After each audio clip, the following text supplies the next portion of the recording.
In a historic showdown unfolding right now in Brussels, Ursula von der Leyen faces twin no-confidence votes. One from the far right, Patriots for Europe, another from the radical left, united only by their fury over trade deals seen as selling out Europe, her Gaza stance and leadership style branded secretive and top-down. Though unlikely to fall, this rare double challenge just months after July's censure attempt exposes deep cracks into the EU centre. As polarization surges and trust in Brussels erodes, can she hold the line, or is this the tremor before the storm? I'm Hani Saif. Let's get in focus.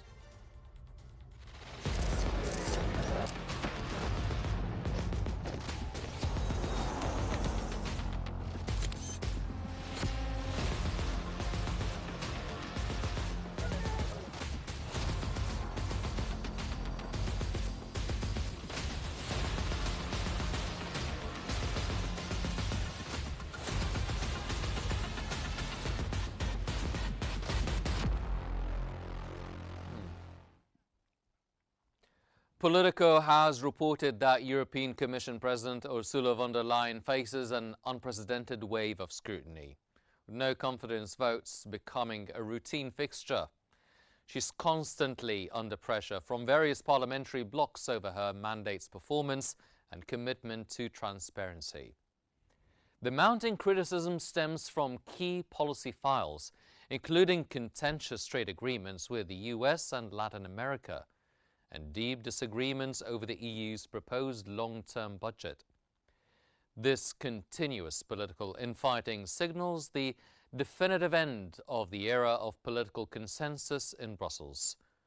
While centrist opponents currently shield her from immediate removal, her political position remains inherently fragile.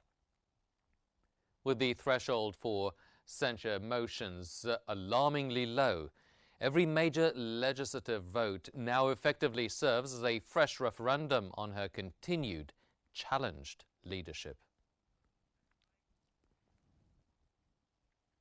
And to get a better focus, we're joined from London by Mr. Nicholas Williams, the former NATO official. Mr. Williams, thank you and welcome to In Focus. Now, with von der Leyen accused of war mongering over Ukraine while also facing pressure to show strategic autonomy, can you balance transatlantic loyalty and self-reliance without fracturing further? Good afternoon. I don't think so. There's a concatenation of problems that the EU faces and the Commission faces. And possibly the most fundamental is the one that you outline. What is the solution to a desire for EU strategic autonomy with the reality of the dependence of the United States? And I think what von der Leyen and the EU establishment is seeking to do is buy time to resolve these issues and to boost EU defense expenditure, EU defense capacity.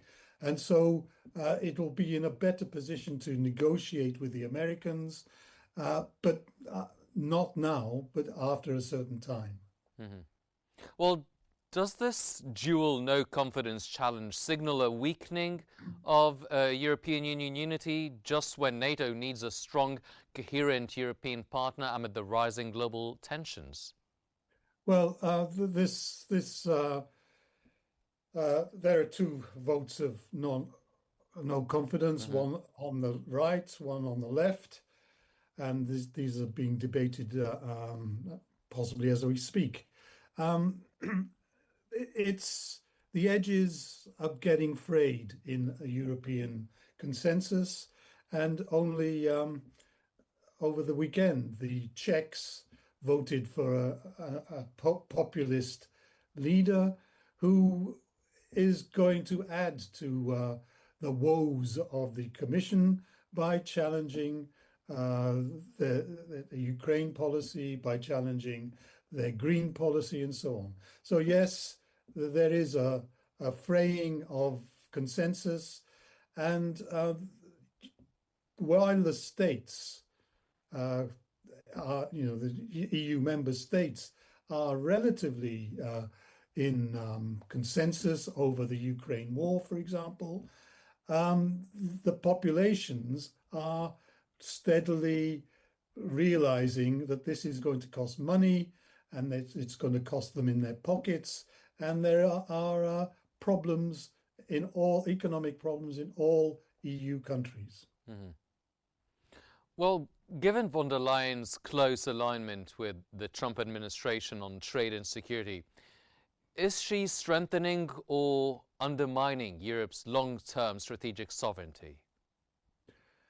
Well, as I said, I think what she's doing and what the European establishment is doing, even the UK, is trying to buy time. They have been plunged into a crisis of autonomy, a crisis of the possibility that the United States will abandon them in their key security concern, which is defense against Russia.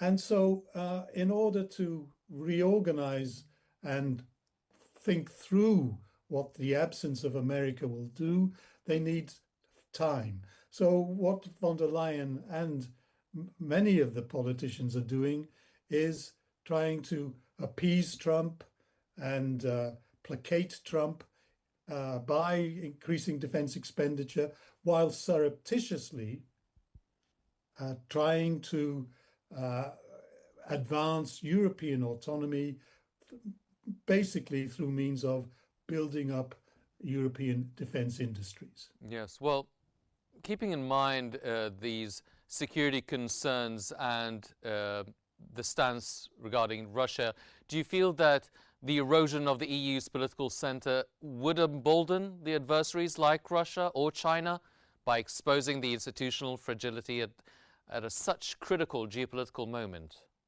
Well, I think the Russians and the Chinese understand full well how weak the EU is. The war in Ukraine is essentially a war which Russia has undertaken with the aim of undermining the EU and NATO dominance in Europe. Mm-hmm. And so the Russians are quietly satisfied with what's going on politically in Europe, but they don't want to expose their satisfaction. They want to concentrate on Ukraine, but they don't want to expose their satisfaction about the turn, populist turn that the Europeans are experiencing, because they don't want a counter-reaction. Russia, despite everything, is, despite the populist rhetoric, is an object of suspicion in Europe, mm-hmm. generally. Well, the no confidence votes are coming from the far right and the far left. Now, if the centrist coalitions keep shielding von der Leyen despite the growing discontent, are we witnessing the normalization of crisis management over democratic accountability in Brussels? Well, it only takes 10% of the 720 European Parliament members, 10% to trigger a no confidence vote. But in order to succeed in a no confidence vote, you have to have 2/3 of the Parliament's members. And so, yes, if the left or the right trigger once a month or once every 2 months a no confidence motion, then yes, you're right. It will feed through into instability in the institutions. But the big problem for the Commission is these trade deals with the United States that are generally considered to be a humiliation for Europe. And I think von der Leyen has to address that before she can settle the Parliament to say, no, Europe is not being humiliated. We know what we are doing, even though the appearance is that she doesn't know what she's doing. Well, what about the Pfizer file? Now, how does von der Leyen's refusal to disclose Pfizer correspondence and the repeated transparency failures undermine the legal legitimacy of European Union institutions? Well, the court case, which the journalist who requested some correspondence, WhatsApp correspondence, I believe, ruled in favor of the journalist, and that's also an indication that that von der Leyen's Commission is arrogant and unaccountable. And this is why the UK, many people in the UK voted for Brexit, because they couldn't see any accountability in the Commission. And I think this British idea of unaccountability has permeated through very many EU countries at the present. Mr. Williams, can the European Union uphold its values abroad, like on Gaza, while facing internal censure for perceived double standards and policy abandonment? Well, the EU is a complicated organization. It has many strands of activity, and the Commission and the European Council, the EEAS, keeps on going and working, irrespective of maybe a general perception that it does have strategic problems and internal coherence problems. It will keep going. But the problem is, as you indicated, the general public, both within the EU and the observers outside the EU, will quickly or realize in this situation that the EU is a fundamentally weak and ineffective organization when it comes to defending and promoting its values, because the values concerned are harshly in contradiction with the reality, as you say, in the Middle East or in Russia itself, yes. Russia and Ukraine itself. Mr. Williams, with both far-right and far-left groups citing democratic deficit, is the Commission's centralized power structure now legally and politically unsustainable? I mean, does the ease of triggering no-confidence votes, despite their symbolic nature, reveal a deeper flaw in European Union parliamentary oversight mechanisms? Yes, I wouldn't go as far to say the EU is legally undermined, because it's a treaty-based organization, and the institutions of the EU are obsessed with following to the letter what these treaties and rules and laws indicate. But the Parliament is a weak organization, only has limited powers, and one of its powers is to vote against the Commission if it has sufficient votes to in a vote of confidence. And I think the EU has always been democratically unaccountable because it's politicians, leaders meet and decide among themselves, according to the proposals, what they're going to do, and then tell their nations and their parliaments what they've decided. And so is a fundamental problem, is the accountability through the Commission and the Council, or is it through national parliaments, which are fundamentally more in touch with their populations than the Commission or the European Council is? Mm-hmm. Mr. Nicholas Williams, the former NATO official, thank you very much, sir, for your special insights here on In Focus.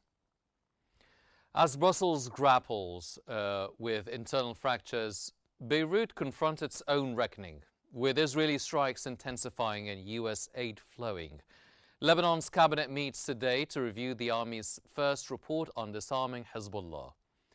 Will this mark the dawn of state sovereignty or another illusion of control in a land where weapons still speak louder than laws? Now, according to The National, today, the Lebanese army presents its first official report on disarming Hezbollah south of the Litani River, 1 month into the cabinet's bold plan. This move, opposed by all Shiite ministers, aims to dismantle the group's strategic presence in the south within 3 months. This unprecedented Phase 1 has the army asserting control and stopping internal weapons transfers under intense pressure from the US and amid continuous Israeli attacks. Army command gives absolute assurances of success to avoid a critical loss of international trust.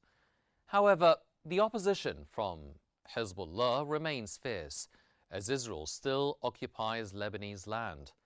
Success in the south is critical, yet the next nationwide disarmament phases still lack a clear timetable, signaling significant political hurdles ahead.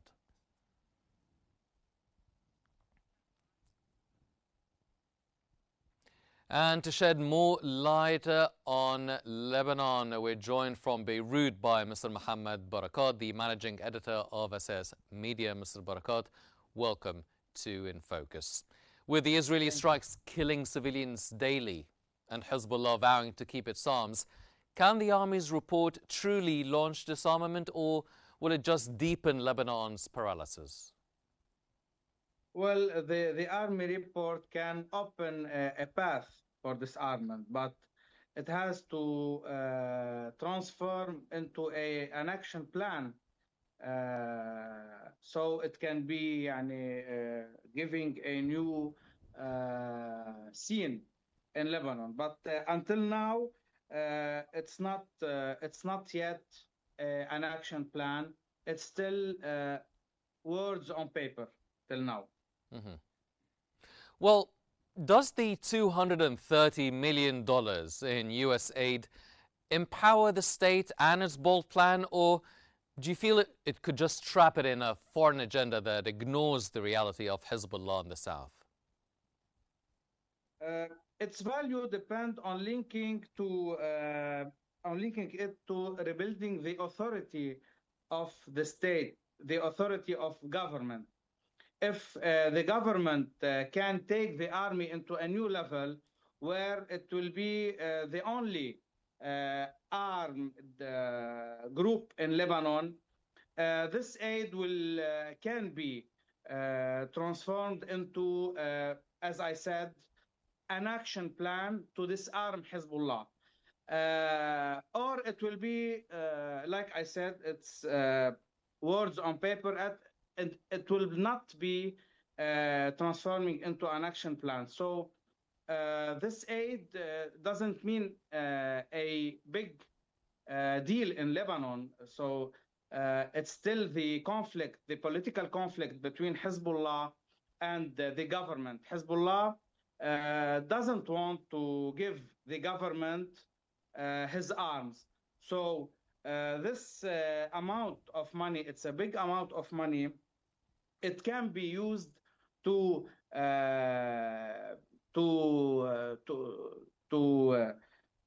to give the army more officers, more fighters, but it cannot make Hezbollah change his mind about refusing his disarmament. Mm-hmm. Well, then what guarantees that it won't be just words on paper? How credible is the Homeland Shield plan when even if its first phase avoids confronting Hezbollah directly in its strongholds?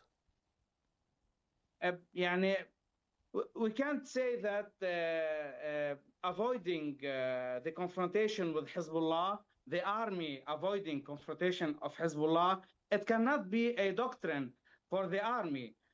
At some point, the army has to be the only armed group in Lebanon.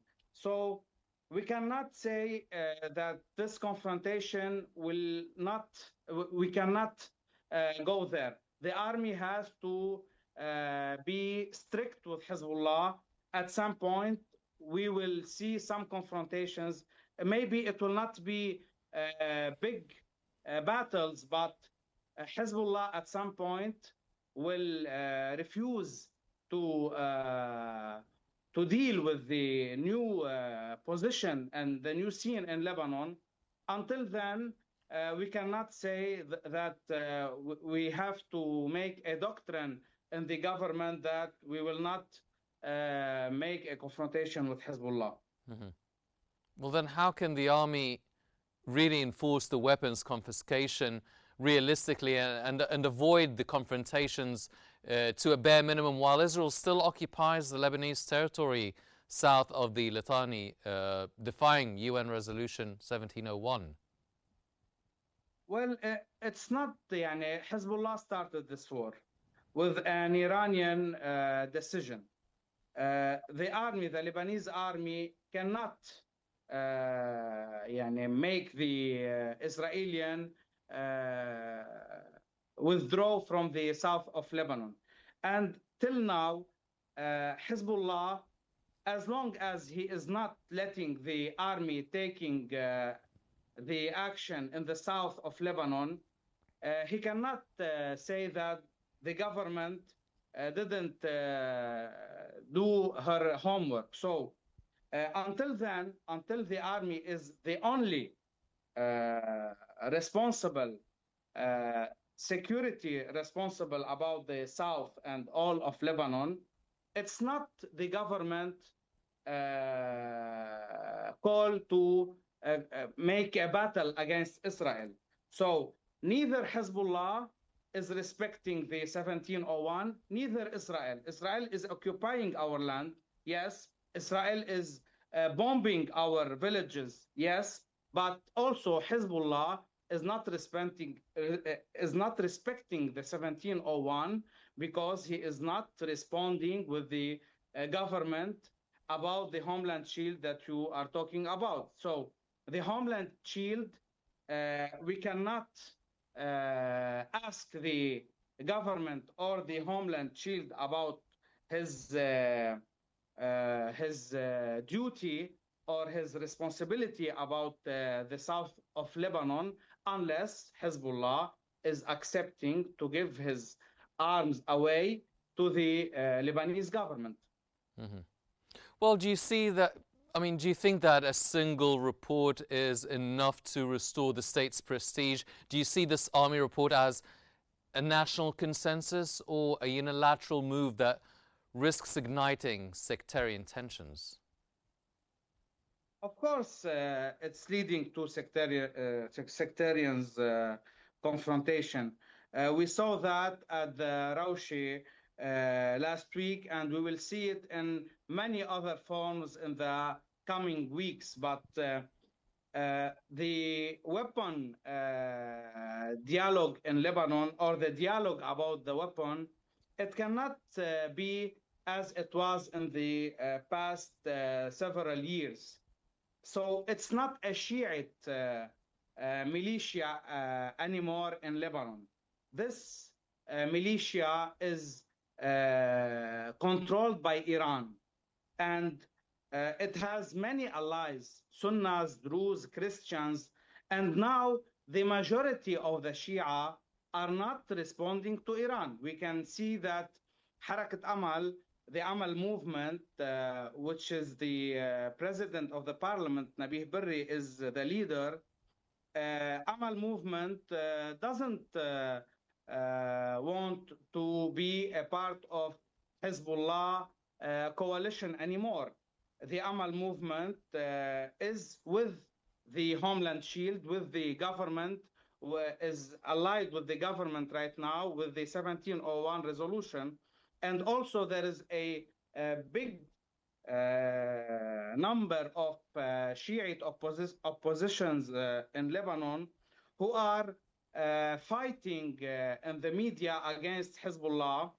So it's not anymore a Shiite weapon. It's an Iranian weapon, and the Shia, the majority of the Shia, want this war to come to an end. Mm-hmm. So the Shia are not all behind Hezbollah right now. So we are waiting for the elections, the 2026 elections in 6 months from now. So the numbers of the voters will lead us to the new scene in the Shia crowd. So, but till now, the Amal movement, the oppositions, Shiite oppositions, they are all against Hezbollah. So we are not going to sectarian battles in the streets as it was in the past couple of years. But I think Hezbollah will have to deal with a new rules in the Lebanese scene. Yes. Well, Mr. Barakat, you've mentioned that dialogue should be different than what it was in the past. Now then, how do you explain that with all the Shiite ministers boycotting key decisions? How can the government preserve the legitimacy in disarming one faction while ignoring the Israeli occupation? Well, in the first government, in the 5th of August, there were a minister, a Shiite minister, Yassin Jaber, who was out of the town. He was out of the country. So he wasn't absent because he's against the government decision, but he was out of the country. And the Yassin Jaber, which is close to the Americans and close to the Arab, and who is the king minister, because he had the minister of finance, which is the big minister of Shia. So Yassin Jaber made several statements where he announced that he is with the government decision. So Amal is out of this movement. Mm-hmm. And also the fifth Shiite minister, Fadi Makki, in the first day at the 5th of August, he didn't go out of the reunion of the government. But in the second round, he was out, and he said that he was under a lot of pressure. So there is only 2 ministers out of 5 Shia, the 2 ministers of Hezbollah, who are leading this movement against the government decision. But it's not the 5 of them. Yes. Not anymore. Mr. Muhammad Barakat, the managing editor of SAS Media, thank you very much, sir, for joining us here on In Focus. From Brussels' political fractures to Beirut's fragile sovereignty, to capitals, one struggle. Can institutions hold when trust, transparency and peace hang by a thread? We'll find out later on in the next few days. Now, this has been In Focus. I'm Hani Saif. Thank you for watching.